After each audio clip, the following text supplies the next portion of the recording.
भक्तजनों, माताओं, बहनों, सादर जय श्री कृष्ण। हमारे YouTube चैनल में आप सभी का बहुत बहुत स्वागत है। मैं हूं आपके साथ आचार्य धर्मेंद्र शास्त्री। सबसे पहले आपको और आपके पूरे परिवार को निर्जला एकादशी की बहुत बहुत शुभकामनाएं और बधाइयां। भगवान श्री लक्ष्मी नारायण का भरपूर आशीर्वाद आपके जीवन पर सदैव बना रहे। आप सभी सुखी रहें, स्वस्थ रहें, व्यस्त रहें और मस्त रहें, निरंतर उन्नति करें तथा प्रगति को प्राप्त करते रहें। आज हम आपको बताने जा रहे हैं कि निर्जला एकादशी का व्रत करने से किस तरह आपको संपूर्ण वर्ष की एकादशियों का पुण्य फल मिल सकेगा। पूरे वर्ष में 24 एकादशी आती है, लेकिन जिस साल अधिक मास आता है, पुरुषोत्तम मास आता है, उस वर्ष 2 एकादशी अधिक हो जाती है, यानी कुल मिलाकर के उस वर्ष 26 एकादशी होती है। प्रत्येक माह में 2 बार एकादशी का व्रत आता है, एक कृष्ण पक्ष में तथा दूसरी शुक्ल पक्ष में, और प्रत्येक मनुष्य को दोनों ही एकादशियों का व्रत करना चाहिए। एकादशी का व्रत सबसे बड़ा व्रत माना जाता है, क्योंकि हम जब अपने व्यावहारिक जीवन में कर्म करते हैं तो हमारे द्वारा जाने में अनजाने में कई प्रकार के शारीरिक तथा मानसिक पाप हो जाते हैं, और इन पापों के कारण हमको नरक की सजा यातना प्राप्त होती है।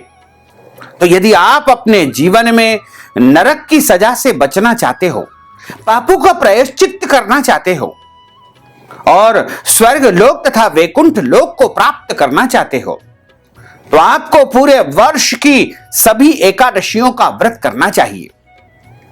लेकिन पूरे साल की एकादशी का व्रत करना यानी 24/11 का व्रत करना सभी के लिए संभव नहीं हो पाता है। ऐसी परिस्थिति में भगवान ने स्वयं बताया है कि जो मनुष्य ज्येष्ठ माह के शुक्ल पक्ष की निर्जला एकादशी का व्रत कर लेगा, उसको पूरे साल की सभी एकादशियों का पुण्य फल प्राप्त हो सकेगा।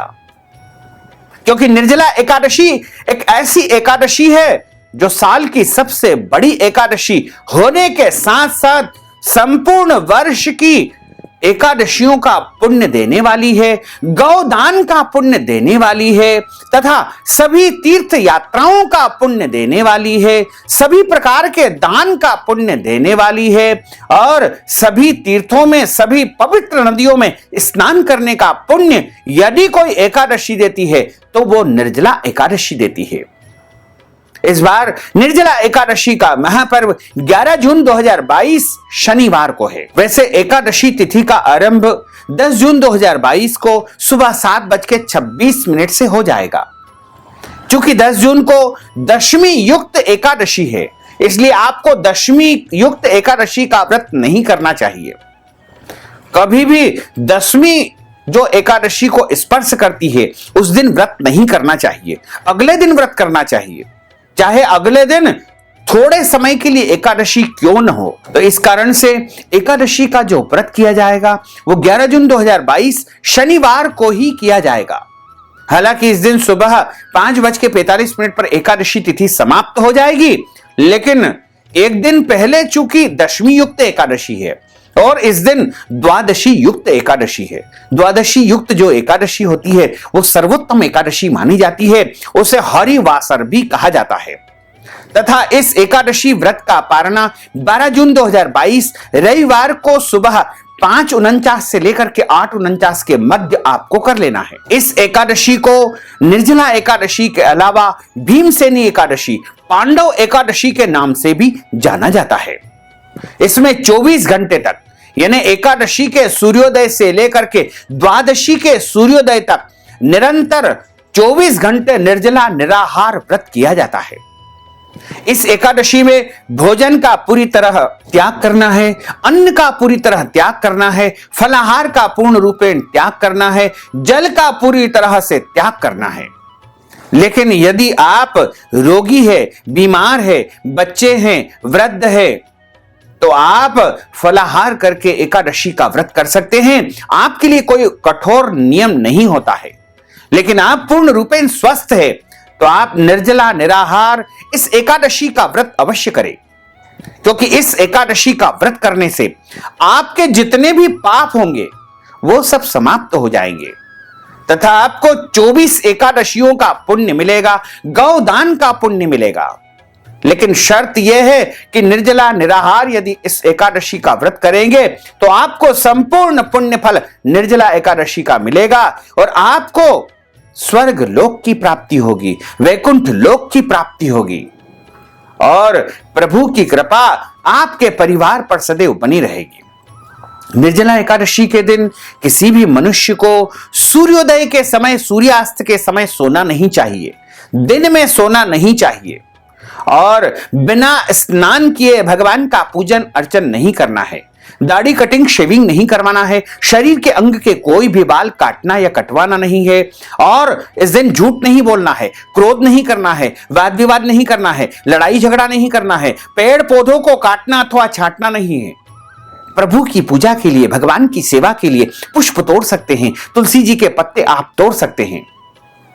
और इस दिन यदि आपके घर पर याचक, भिखारी अथवा जरूरतमंद व्यक्ति कुछ मांगने आता है, उसे खाली हाथ नहीं लौटाना है। अपनी श्रद्धा, भक्ति और हैसियत के अनुसार कुछ न कुछ दान पुण्य अवश्य ही करना चाहिए। और जो मनुष्य निर्जला एकादशी का व्रत करता है उसको कथा ब्राह्मण के मुख से ही सुनना चाहिए, क्योंकि ब्रह्म वाक्य जनार्दन। जब आप ब्राह्मण के मुखार विंद से कथा का श्रवण करेंगे तब आपको निर्जला एकादशी का पूरा पुण्य फल प्राप्त होगा।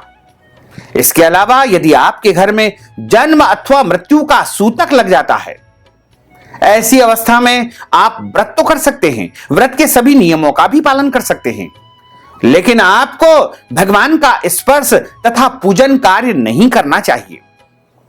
और एकादशी का जो व्रत होता है वो दशमी से लेकर के द्वादशी तक महत्वपूर्ण नियमों को पालन करने वाला व्रत माना गया है।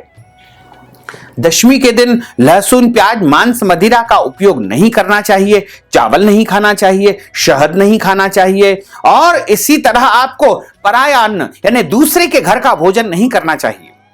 दशमी के दिन और एकादशी दोनों ही दिन चावल का परित्याग किया जाता है, ब्रह्मचर्य व्रत का पालन किया जाता है, शुद्ध और पवित्र वस्तुओं का ही उपयोग किया जाता है। और निर्जला, चूंकि उसका नाम ही निर्जला है, इसलिए बिना जल के इस व्रत का पालन किया जाता है। आचमन के माध्यम से एक आचमनी जल पी करके, आचमन करके आप अपने शरीर को पवित्र कर सकते हैं, शुद्ध कर सकते हैं, स्नान कर सकते हैं और शुद्ध वस्त्र धारण करके भगवान का पूजन अर्चन करे, भगवान से प्रार्थना करे, कथा का श्रवण करे, दान करे, पुण्य करे। और अगले दिन जब सूर्योदय हो जाए, द्वादशी का सूर्योदय हो जाए, उस समय आपको व्रत का पारणा करना है, यानी व्रत आपको खोल लेना चाहिए। व्रत खोलते समय संकल्प करे, भगवान का ध्यान करे और ब्राह्मण को भोजन करवाए। यदि भोजन नहीं करवा सकते हैं तो आप ब्राह्मण को आटा, दाल, चावल सीधा इन वस्तुओं का दान भी कर सकते हैं या भोजन के निमित्त नगद राशि भी आप प्रदान कर सकते हैं।